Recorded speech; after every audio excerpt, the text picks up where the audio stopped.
want to welcome you to our study on quirky characters. Today we have quirky character number 5, actually, Ruth. This is, last week we looked at Esther, and we talked about how she was kind of in this alien land and an unlikely hero, able to kind of play by the male-dominated rules to bring about, God's will, God's purpose, which was to save the Jewish people from Haman and his pogrom to commit genocide upon the Jews. This week we meet a different kind of hero. We meet Ruth, and as I shared last week, Ruth and Esther are the only two books in the Bible that are named for women, where there are 36 that are named for men. So it's good to emphasize these stories. It shows the God's working, particularly blessing in this story, the friendship, the relationship between Naomi and Ruth. And where Esther had to deal with a world of excess and political power and powerful enemies, here Naomi and Ruth have to deal with a sense of barrenness, a sense of dead ends and languishing.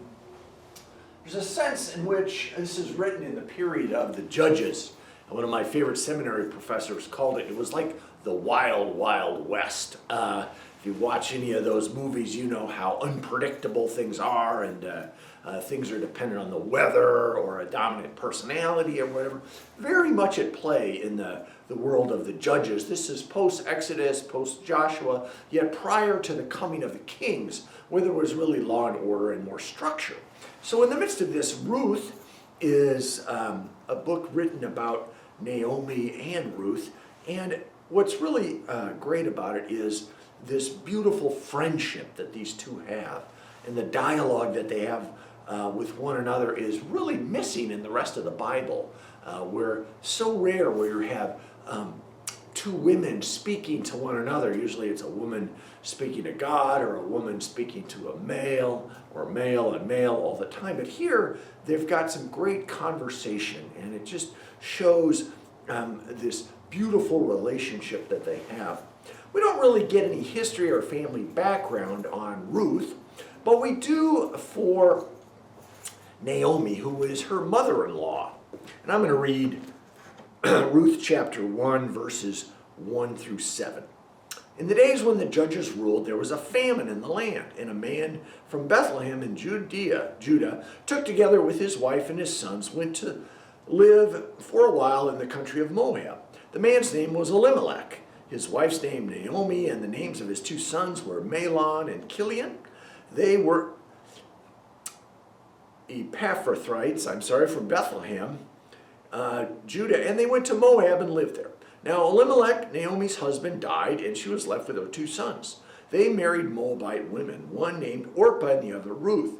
They had lived there about 10 years. Both Mahlon and Chilion died, and Naomi was left without her two sons and her husband. So what you can see is there's a lot of desperation going on here. First, Moab is a hostile neighbor and an unfriendly enemy to the people of Israel. So the fact that Elimelech would take his family from Israel and their culture and the people and the familiarity and to move to Moab tells us that it was a time of desperation. This is not like moving from Washington to Oregon. It's more like moving from Israel to Palestine. It's just a very different place, says how stressed they were. So it's serious survival when you relocate a family this way. So she goes there, and she and her husband, Naomi and Elimelech, have two sons in this place. And in this culture, this ancient time, you really depended on the men. They were the social net that you would count on for protection and provision and identity. Well, disaster happens. Elimelech dies, and then the two sons who got married, they both die. So the women are left to fend for themselves. There's Orpah and there's Ruth, and it's just a woman's experience is so precarious because the normal social net had failed them. And so they were left to fend for themselves, to find a way. And Naomi is understandably very bitter about this. And she says, just that. I would invite you to reflect in your own life about how the role and I guess the power and the influence, the capacity for women to make it apart from men has changed. My mother was a very determined single mother. She raised 3 of us, and we were a challenge. And she had her own issues, and she was dealing with, trying to have relationships, after post divorce and everything. But I really admired her. There's some things, that I didn't appreciate, but I really appreciate how steady, sturdy she was. Nothing was going to stop her from raising her through 3 children. My dad was good about providing, the financial side of it and everything, but it was really up to my mother to raise us. And you can think about mothers in your own life, or, maybe you've got sisters, or maybe you yourself as a woman have tried to navigate that. And that's just really hard, but thankfully changes are happening, and women work and women have access, and it's not where it should be, a million miles from it, but hopefully it is moving in the right direction. Well, we get to verses 8 to 17. I'm not going to read that to you, except a couple of verses. So Naomi first says to her 2 daughters-in-law, he says, "Go back, each of you, to your mother's home there in Moab. May the Lord show you kindness as you've shown to me. May the Lord grant each of you will find rest in the home of another husband." So here Naomi has decided, there's word that there's actually, the famine is over in Israel, opportunity, there's food available again there, and so that seems to be the place to go now that all the men in her life have died. And so before she does that, she kind of tries to bless both daughters and say, you need to stay in this nation. This is your people and your culture and everything, and may the Lord grant you another husband. And then she's going to go to Israel. Well, Orpah, they part on good companies and says thank you and goes her way. But Ruth just says, I'm staying with you. Verses 16 and 17 are a part of what I was talking about, these great conversations. Ruth replied when Naomi said this, and don't urge me to leave you or to turn back from you. Where you go, I will go, and where you stay, I will stay. Your people will be my people, and your God, my God. Where you die, I will die, and there I will be buried. May the Lord deal with me, be it ever so severely, if anything but death separate you from me. So Ruth wasn't going anywhere. She was going with Naomi. And so Naomi accepts this, and I think on one hand, she's kind of encouraged. It's good to have company. But on the other hand, no doubt she feels responsible for Ruth. And so these 2 women go together. And as I said at the beginning, this whole experience, understandably so, relocating your family, having your husband die, 2 sons die. Can you even begin to imagine how traumatic that is, how devastating that is, how hopeless one would feel? Well, Naomi's very upfront about this. She says, don't call me Naomi. Call me Mara, because the Almighty has made my life very bitter. I went away full, but the Lord has brought me back empty. Why call me Naomi? The Lord has afflicted me. The Almighty has brought misfortune upon me. As someone said in our Bible study yesterday, that they don't pull any punches here. She's really honest. This is how she feels. And you can understand why she feels this way. She's very upfront. I am bitter about this, and she blames God. I went away full. The Lord brought me back empty. So the Lord did it. The Lord has afflicted me. The Lord has brought misfortune upon me. You'll see that there's, of course, this enormous reversal by the time we get to chapter 4. But at this point, she's just feeling desolate. And now she has this daughter-in-law that she'd really like to get married. And so they journey on back to Israel. And chapter 1 is loaded with troubles, but chapter 2 is really overloaded with goodness. And we meet Boaz. So we've met Ruth, we've met Naomi. Boaz is a kinsman redeemer from the family, and he turns out to be Ruth's husband. Spoiler alert, I just gave you that. Okay, chapter 2, verses 1 to 5. Now, Naomi had a relative on her husband's side from the clan of Elimelech, a man of standing whose name was Boaz. And Ruth the Moabite said to Naomi, "Let me go to the fields and pick up the leftover grain behind anyone in whose eyes I find favor." Naomi said to her, "Go ahead, my daughter." So she went and began to glean in the fields behind the harvesters. As it turned out, she found herself working in a field belonging to Boaz, who was from the clan of Elimelech. Just then Boaz arrived from Bethlehem and greeted the harvesters. "The Lord be with you, the Lord bless you," they called back. Boaz asked the foreman of his harvesters, "Whose young woman is that?" The foreman replied, "She's a Moabitess who came back from Moab with Naomi. She said, 'Please let me glean and gather among the sheaves behind the harvesters.' She went into the field and has worked steadily from morning till now, except for a short rest for the shelter." So where Naomi is exiting Moab, bitterly lamenting her fate, Boaz enters the fields here, and there's generosity here. The assumption that God is generous. He comes out singing. He's just about the goodness of the Lord in all of this. So he's a character who's going to change the game here, if you will, for them. Now, what does it mean to be a kinsman redeemer?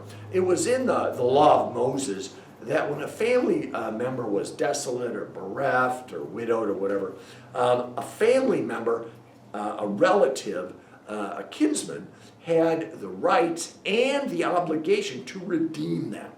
We understand this when we talk about baptism in the New Testament. Paul says that we are adopted by the Father, and that talks about how in the ancient world the Roman slaves could be redeemed. Is that someone who has the means and the desire and the resources to pay for them, to pay the ransom or whatever you want to call it, to buy them out of their bondage, could do so. And when a Roman parent would adopt a son, for instance, that son would take the father's name. He would literally become his child in that. And that's what an image that Paul draws on here. Well, in the Jewish law, you needed three things to be able to be and act on this kinsman redeemer power. You had to be willing to redeem, you must be kin, you must be family, and you have to have the power and the wealth to do that. And this all foreshadows Jesus, obviously. I mean, willing to redeem. John 3:16 says, "For God so loved the world, he sent his only son." Is he our kin? Why, yes, he is our brother in the faith. He is our great high priest. So he certainly has those credentials. And does he have the power and the wealth to redeem us? And of course the answer is yes. The creator, redeemer of all creation decides that he's going to redeem sinful humanity. So this Boaz character is really kind of foreshadowing Jesus in all of this. And it's great to know that Ruth shows up in the genealogy in Matthew, along with some women that are a whole lot more scandalous. So it's kind of fascinating. We'll touch on that at the end of the class. So the romance begins. We're not going to read it all, but let's read after they have an encounter, and Boaz is impressed with Ruth. This is chapter 2 and verse 11. Boaz replied, "I've been told all about what you've done for your mother-in-law since the death of your husband, how you left your father and your mother and your homeland and came to live with a people you did not know. Obviously, the sacrifice that Ruth has made an impression. May the Lord repay you with what you have done. May you be richly rewarded by the Lord, the God of Israel, under whose wings you may come to know refuge." She responds, "May I continue to find favor in your eyes. You have given me comfort and have spoken kindly to your servant, though I do not have the standing of one of your servants' girls." Okay, so there is this mutual interest, this mutual intrigue, and the question is,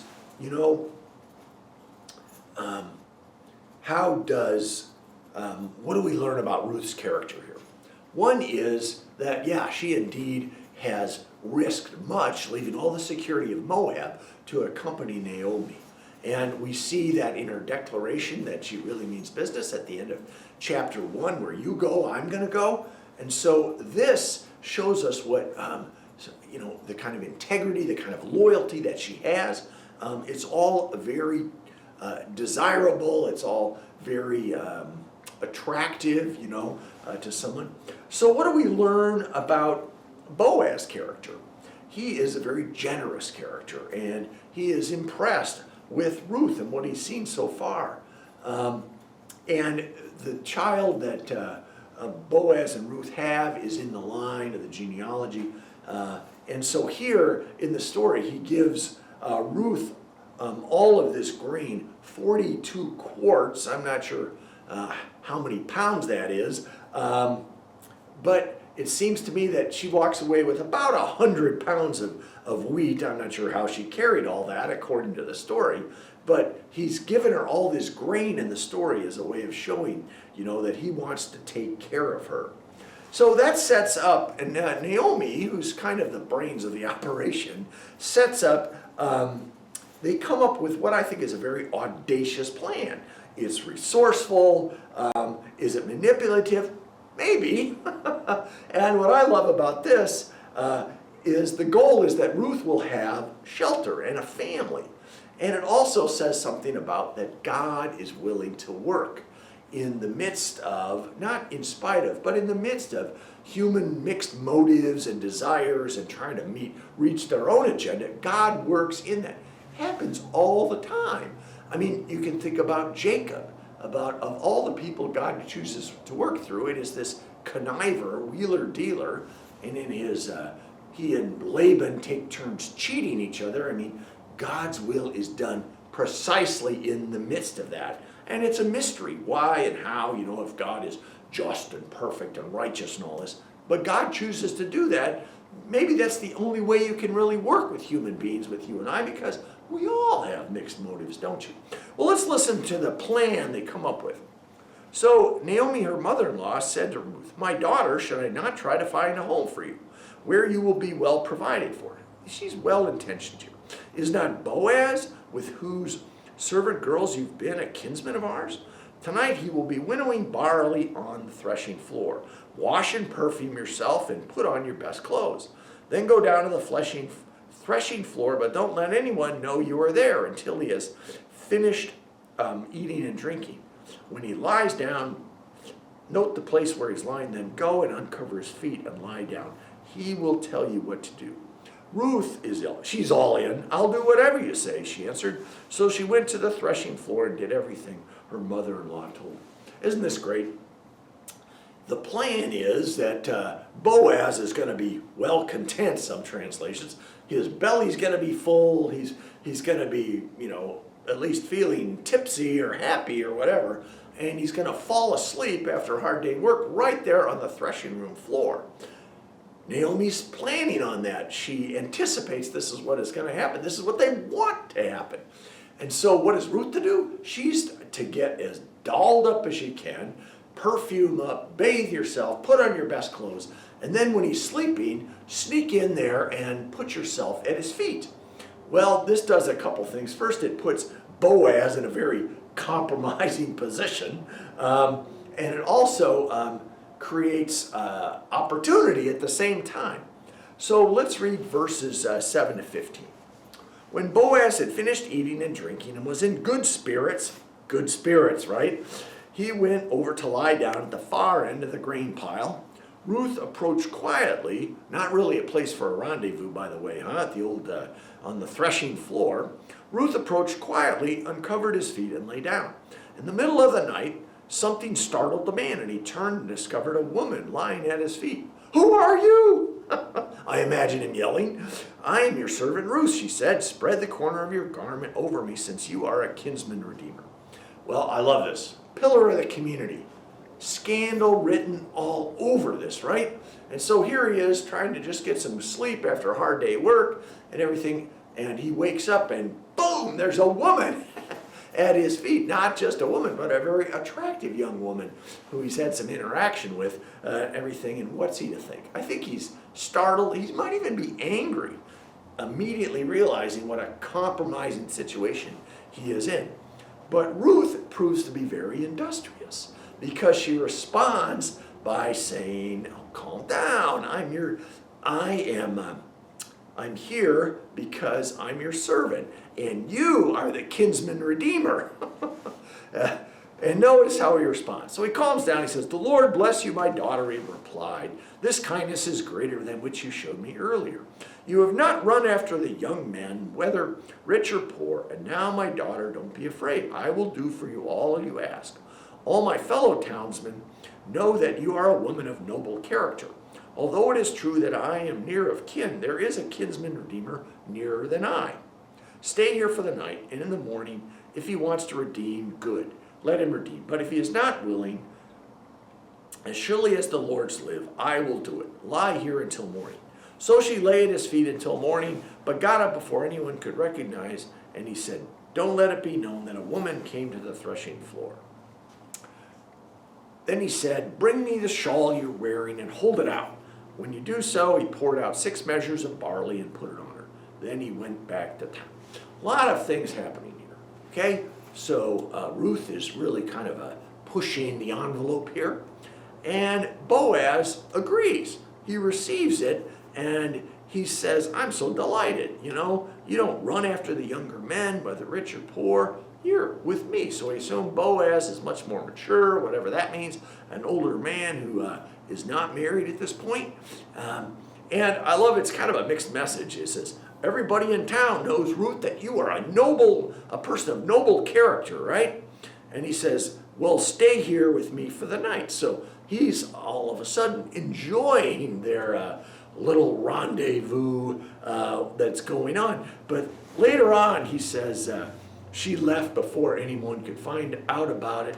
And he said, don't tell anyone what's going on here. So it very well is probably an innocent interaction, but you got a small town, you've got gossips, even 3,000 years, 2,500, 3,000 years ago when this story was written. And so there's reason for secrecy and everything. We don't want to harm anybody's reputation, especially the pillar of the community.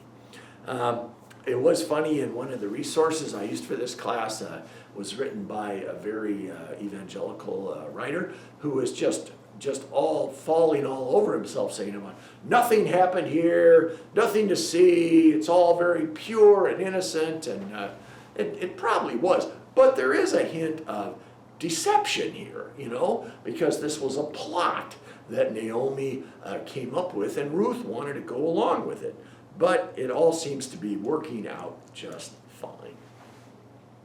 And when he talks about, important to note, that he talks about, I'm your kinsman redeemer, and Ruth invites him to spread his shawl, his blanket, whatever, over her. We get that in Psalm 91, where in David's psalm, he makes mention what this looks like for us as Christians. The kinsman redeemer has the power to protect, and so does our God in heaven. Chapter 91 of the Psalms.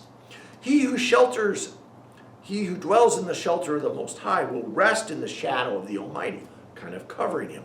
I will say of the Lord, he is my refuge and my fortress, my God in whom I trust. Surely he will save you from the fowler's snare and from the deadly pestilence. He will cover you with his feathers, and under his wings you will find refuge. His faithfulness will be your shield and rampart. You will not fear the terror of night, nor the arrow that flies by day.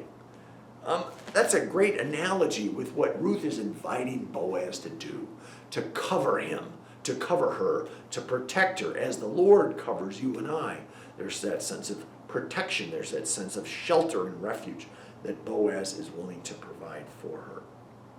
So this is a bold and unprecedented and overstepping kind of what Ruth is doing in terms of what would be normal, socially acceptable customs, and yet God blesses it. Now there's a problem with Boaz being able to, immediately marry Ruth and take care of her as he liked to, because in the line to receive Elimelech's inheritance, whatever that might be, land or whatever, there is a kinsman who's closer to Elimelech and to Naomi than Boaz is. So he's second in line here. And so they have a meeting of the town elders, if you will, and the kinsman is all ready to receive this. After all, who doesn't want a little more land, a little more inheritance? However, it gets complicated because Boaz suggests that whoever is to take on this family in this situation, remember Naomi lost a husband, Ruth lost a husband, and Orpah, the other daughter, lost a husband.